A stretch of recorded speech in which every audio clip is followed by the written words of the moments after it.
Amazing morning po. Ako po si Precious Tolentino and isa po ako sa natulungan po nito pong ating amazing pure organic barley.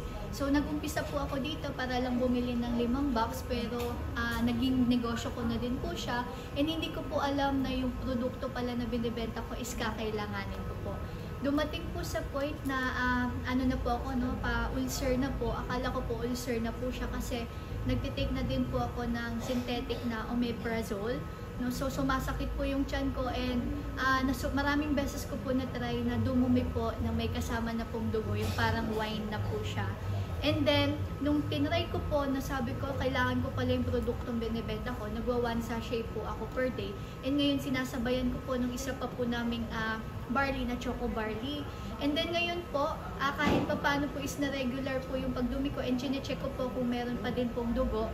Ngayon po, wala na po siya. And kahit po, hindi na po rin ako constipated kasi po nung time po na yun na pag may mga dugo na po yung dumi ko, constipated po talaga ako nun. And hindi lang pala yung constipated, may problema na pala yung tiyan ko. Pero nung nag-barley po tayo, no, tinuloy-tuloy ko lang po 1 or 2 months po ata yun or magto 2 months pa lang po ako na nagtitake po ng barley and ayun po, naging okay po yung tiyan ko and na regular po yung constipation ko.